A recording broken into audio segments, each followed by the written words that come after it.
he's always had plenty to say about you. I mean, he particularly loves to call you Dereck the Donkey. I mean, we both know the donkey's him, not me. That doesn't bother you at all. That don't bother me, man. If we have to just where the options are, you know, he's here, and I'm here at the bottom right now. Yeah, and on top of that, AJ's up here. So instead of him to just go and fight AJ, he's dropping down to me to fight me to try and get to the top. So has he got more to lose in this fight because of that? Then? Oh, he's going to lose it. It's not about him. He's got more to lose. He's definitely losing it. Some scary shit. Some funny news came out today that Showtime here in the States is picking up, or has picked up, Whyte versus Chisora 2. And all matchroom fights are not going to be on the Zone. This is not on the Zone. It's on Showtime. Here, I have the press release in my ocean of emails. SHOWTIME Sports to present Dillian Whyte versus Dereck Chisora heavyweight rematch this Saturday, December the 22nd, live on SHOWTIME. SHOWTIME Boxing International to air live at 5:30 p.m. Eastern, 2:30 Pacific on SHOWTIME and the network streaming service SHOWTIME anytime. Oh, what I'm doing is I'm doing 4 videos, okay, for the United States streaming services. Basically, I'm doing one to review Showtime and Showtime Anytime for the year. I'm doing one to review The Zone for the year, one to review ESPN Plus for the year, and then we're going to, one for HBO, even though they're not, around. But basically, it just doesn't make any sense to me. I mean, did Showtime, not Showtime, did The Zone blow their load? I mean, everybody has a budget. Even though they've been throwing all this money around, everybody has a budget. Also, they have shot up, their subscriptions have shot up. They were #1 this weekend in the Android and App stores. Don't get me wrong. I love The Zone. People think I work for The Zone because I got some free shit from a press conference that I decided to put up in my background, and it's supposed to be other shit back there too, but it's just The Zone shit. Maybe I'm keeping it up there to troll. Maybe I'm not. Maybe I do work for The Zone. Maybe I don't. What does it matter? I don't, though. The point is, I see value in it. I love The Zone, but I wonder if it's because of my bias in being a reporter. It's easy for me to report on fights. They have the World Boxing Super Series. They even have Bellator, which is helping me get into MMA. They're even picking up these other, mixed martial arts cards and boxing events. And Golovkin may be going over there too. So could they have blown their load in regards of their budget for this year?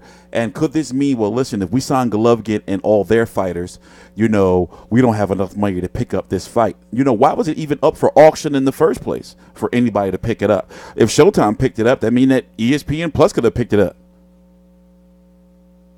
Was it like a bidding type of thing? Is there a bidding type of issue? I mean, not issue, but situation with Eddie Hearn fights where anybody can pick them up, but they are going to be on The Zone? And also, has something happened?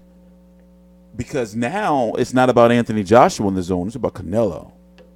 Remember, people used to be like, this is the Eddie Hearn app. I used to tell people that it's an independent streaming service. It's they cover all kind of shit throughout the world. Hell, in Germany, Wilder versus Fury was on The Zone in Germany. So we've learned that here in the States, they will pick up any fights for anything, which is the reason why they're going to be picking up Golovkin's fights. Hopefully.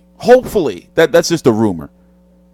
If he goes to Showtime, I would be extremely pleased and happy because I'd be like, even though the belts are over there on The Zone, you're showing some balls going to fucking over there to pretty much, they're going to tell you, they're going to say that you're being fed to Jamal Charlo and you're old and you can't beat him. That's going to take some balls. But of course, he's going to get super paid. And they're going to put that shit on super big pay-per-view. Maybe they don't like being on streams. Some fighters no, I love pay-per-view. As we can see, that pay-per-view is dying, but it's not dead yet. It's dying, but it's not dead yet. You know? I think that Golovkin Charlo can do 500,000 buys. But to stay on subject, you know, I've noticed that Dereck Chisora seems a little like born again Christian, live by Christ. Dereck Chisora, no disrespect, seems a little more sinister, right? Focused and sinister. Now, he is right in saying that we all know that the gates have pretty much been open, and have been open for a while for Anthony Joshua and Dillian Whyte to fight in April 13th in Wembley. However, Eddie Hearn seems to be holding on to that date, not just for Anthony Joshua, because of Anthony. Basically, there's something going on over at Matchroom, and I think I know what it is. Their stable is spread too thin. He has obligations. He has a lot of dates to fill, 16 in the States and 16 over in the UK, right? Something like that.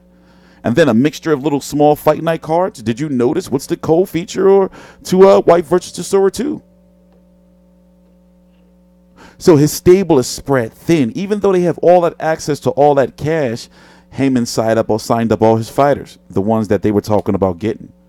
So now they kind of had to take a step back into building up fighters and making new stars. Hence why you're seeing Big Baby Miller fighting every couple of months. Tevin Farmer.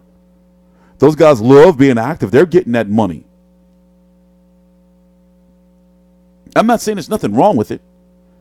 But I've noticed that now we're starting to see that the Matchroom stable, even though they're holding it down, with picking up fights and everything like that, on Top Rank's having some issues too.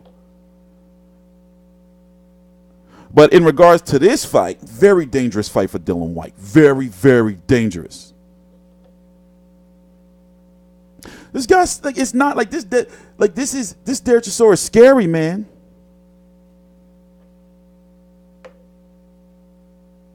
Remember the crazy shit from the tables being thrown. To who bit who? Didn't he bite Dillian Whyte on the titty or some shit like that at the gloves are off? Don't forget the infamous glassing of Adam Booth. Poor Adam Booth ain't never been the same. Walking around that crowd with that little trickle of blood. Who glassed me? It was you, wasn't it? You glassed me. Spitting and shit, and Klitschko facing and getting the shit beat out of him. Getting knocked to shit by David Hay. This man's been through a lot. But he got heart. And on Saturday, he can motherfucking end Dillian Whyte. We know. And listen, Dillian Whyte is the man. He has grown on me. Pause. No homo. He's a great, great fighter. His resume is great. He's grown so much since losing to Anthony Joshua, 24-1 with 17 KOs. Joseph Parker, Lucas Brown, Robert Helenius, and then the Dereck Chisora, David Allen. Come on. I understand the politics behind why he's not WBC mandatory, and deep down they do too. That's why they haven't filed a lawsuit, or they can't. But they can say all they want. But his best bet to get a title is to fight Anthony Joshua, not Deontay Wilder. That ship has sailed. The WBC, as you've seen, they've given the go-ahead for Wilder versus Fury 2. Dominic Breazeale has to get his shot first unless he loses this weekend to Carlos Negron. I'm going to be covering that fight this week in PBC on Fox. I'm going to be out in the field this week. Yes, we've gotten accepted to the first major PBC on Fox. They putting a lot behind that. But let's stay on this though. It's big news, like it's on Showtime. So which means that Wilder, Dazn won't let Anthony Joshua go though. Maybe a fight like this, but a lot of people are saying now that this news is up. Well, does that mean that Wilder versus Joshua? Joshua Wilder can be on Showtime.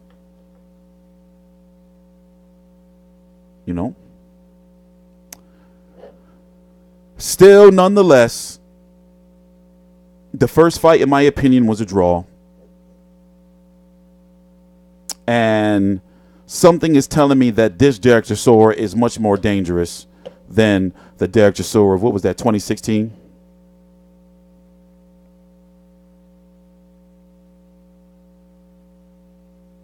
Especially with the conditioning issues of Dillian Whyte.